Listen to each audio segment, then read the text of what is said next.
Hello everyone, and welcome back to another video. And in this video I am going to be finishing out the creating of the rock facade for your scenery. So here I'm just applying some light gray latex paint as kind of a base coat to the rock facade that I've created here for my mountain scenery. Yeah, I went ahead and applied the latex paint. In all honesty, I came back and airbrushed it a little bit darker because I felt like the latex paint was just a little bit too light. And but it will work, I believe. The only thing you've got to be careful of is the paint wanting to kind of bunch up and all the little nooks and crannies, and it takes away from a lot of the detail. So I was just sparingly applying it. In fact, on this pink foam, it's probably going to take at least 2 to 3 coats. I think I applied 2 coats before I decided to go ahead and just airbrush it a darker color. But as you can see there, it's not bad. It was just a little bit more light than what I wanted to see it as far as the base color is concerned. So as you can see there, I'm just using my brush and just kind of stippling in the paint into all the little nooks and crannies on the rock facade. Okay, so here's what it looked like with one coat of the light gray latex paint applied, and as you can see, the pink is showing through. On that upper level there to the left, that's where I started to apply the second coat. And here I'm just zooming in, showing you guys the color that I used to paint the floral foam with.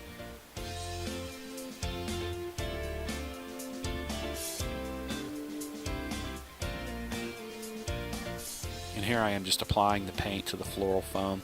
If you remember from the previous video, I told you guys that I was going to be covering all this up with the polyfiber trees. So you definitely want to use a dark color here just in case there's any gap or anything between your trees, you know, so you don't see it just helps it to look more realistic if you have a dark base color, I think. Okay, so there I'm pointing at an area where the paint wanted to bunch up inside some of the little crevices there in the rock face. So what I did is I just took like I don't want to say a dry brush because I'd been painting with it, but a brush that didn't have any paint loaded on it, and just went back and just kind of worked it along with the grain of the rock to take some of that paint out of the crevices there.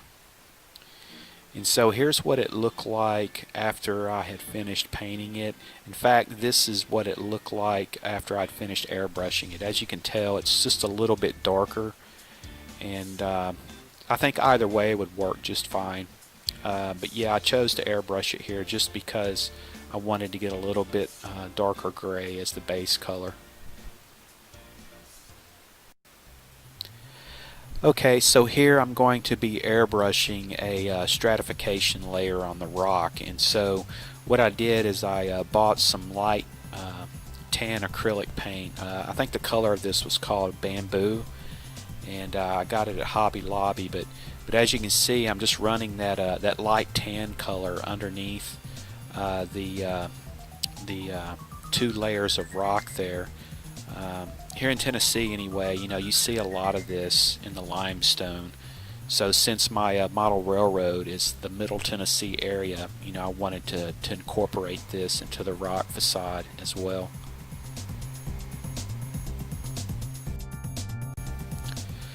Okay, so here I'm going to do that same thing to the upper level, and I think it helps to add to the realism of the scenery because you see the stratification layer frequently in exposed rock like this. So yeah, after everything is said and done, I'm going to come back and add some dirt in there.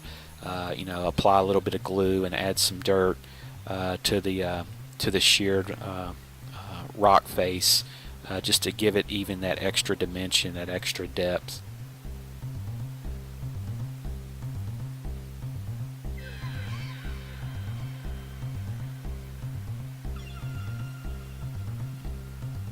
Okay, so here's what it looked like after I got everything airbrushed.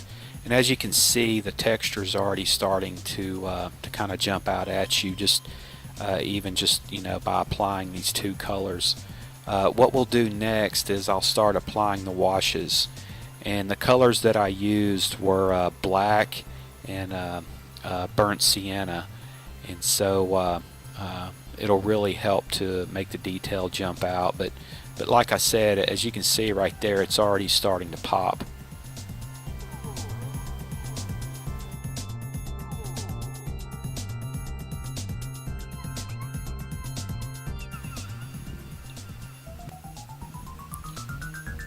Okay, so here I'm just applying the washes, and for those of you who have been following along and you don't know what a wash is, it's nothing more than just some acrylic paint added to some water, and you want to put it in a spray bottle. I prefer to use spray bottles that enable you to have like a fine mist, because it just seems to go on better. So what I'm doing here is I'm going through and just spraying it the first coat with the black. Now in the video there, the lighting, it's a little bit deceptive. It's not quite that dark, but it is somewhat pretty dark, and if you're applying this for the first time and you see it and you see that it's being coming out looking dark, don't panic, because when it dries, it'll definitely dry lighter. So you just might want to keep that in mind if you've never worked with washes before. Okay, so for me it took about 3 coats of the black wash. In between each coat, I let it dry, because if it's still wet and you go to apply the second coat, it's kind of counterproductive, and all it does is just run down to the bottom of your scenery. But here in this particular clip, I'm applying the brown or the burnt sienna wash, and this helps to kind of give it that dirty look, in between some of these crevices on the rock.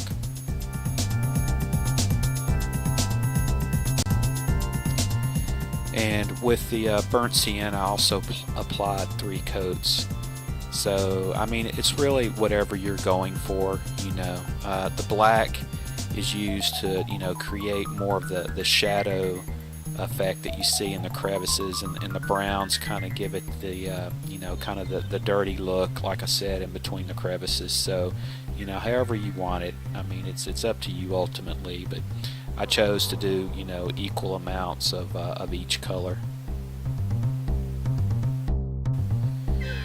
Okay, so here's what it looked like after I had finished applying the washes, and I apologize, I wished I'd have zoomed in a little bit more with the camera, but I didn't want to zoom in too much and make the video blurry. But as you can see, it's really you can see a lot of detail now in the rock facade.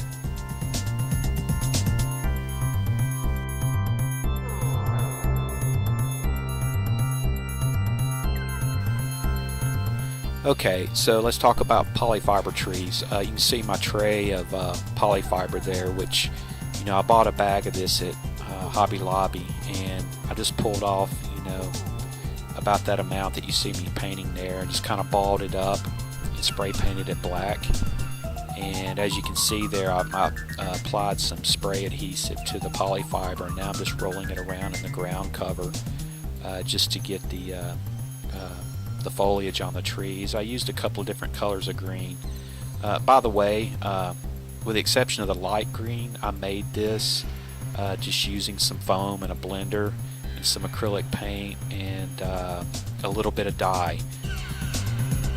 Okay, so here I'm just demonstrating how I apply the polyfiber trees.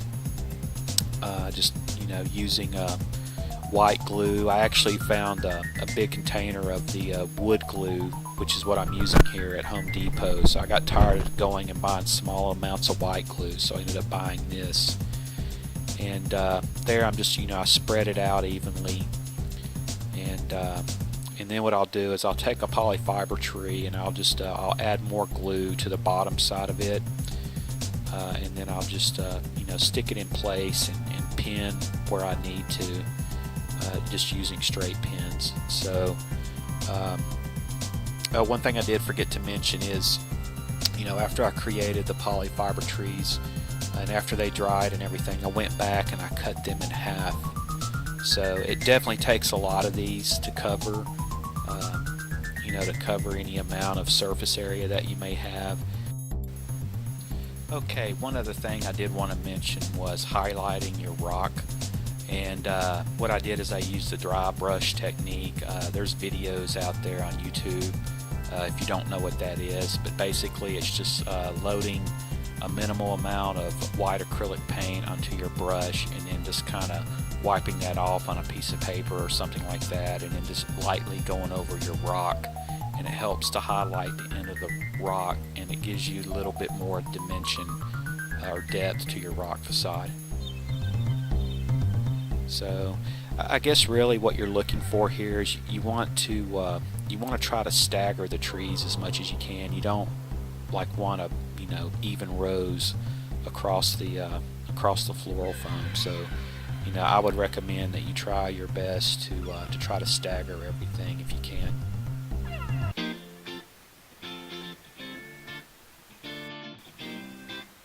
Okay, so here's the end result. Short of applying the dirt and a couple of more detailed trees, I'm going to scatter those kind of randomly just to kind of trick your eye into truly seeing a tree canopy there on top of the rock. But I think it turned out well. There was a couple little polyfiber trees I added just to kind of vary the height of the trees on the back there, as you can see. And there you can see some of the white pins, straight pins that I used to hold the trees in place. And I'm trying to zoom in to show you guys the texture of the scenery of the rock facade, but my camera wants to do some weirdness when it gets under that fluorescent lighting, so it looks kind of washed out right there, but it's definitely what I was looking for as far as the color's concerned. Yeah, I like this technique. I'm glad that I was able to figure it out, because it's definitely a lot quicker, a lot easier than trying to use plaster and sculpt a mold and all that, or even just using extruded foam, layering it and then having to come back and trying to shape it and everything with a foam file or whatever tool you might use to do that.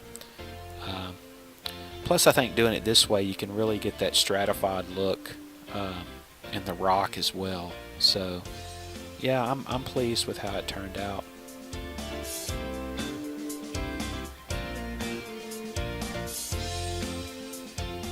I don't know if you guys have noticed or not, I did change the my backdrop color. You can't really tell in this video, but you'll be able to see it in some of the upcoming videos. So guys, thanks for watching. I hope this helps, and we'll see you in the next video.